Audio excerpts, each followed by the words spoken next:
Glede priprave sanacijskega programa pa bi dal naslednje podatke. Na podlagi izvedene digitalizacije ocene škode in analize dobljenih podatkov je bilo ugotovljeno, da je povzročena škoda na skupaj 2540 objektih lokalnih skupnosti. Ta zajema škodo na gospodarski javni infrastrukturi lokalnega pomena in drugih javnih objektov v skupni višini dobrih 38 milijonov evrov.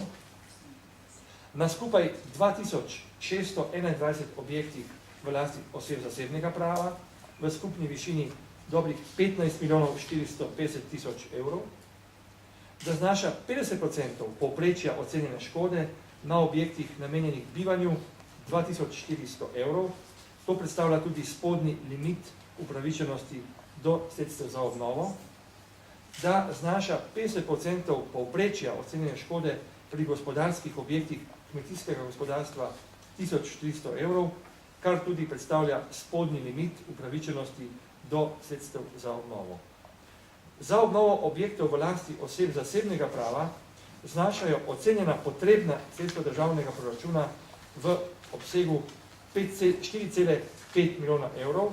Tukaj bi rad povedal, da gre za grobo ocenjeno vrednost, kajti vsak objekt se bo posebej vodil upravni postopek, v okviru katerega se bo potem točno določil obseg upravičenih sredstev.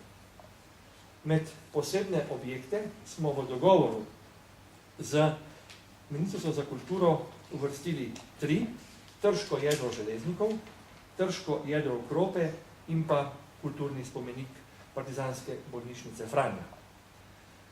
V okviru sanacijskega programa je tudi ocenjena višina sredstev, ki bo potrebna za izvedbo konzervatorsko-restauracijskih del pri obnovi vseh 3 posebnih objektov.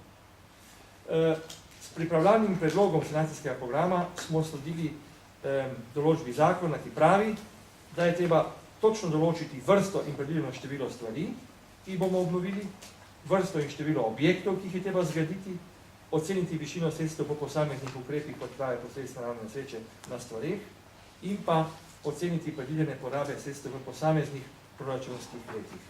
Naš predlog je, da bi se to zgodilo v 3 proračunskih letih. V enem proračunskem letu bo obseg za državni proračun prevelik.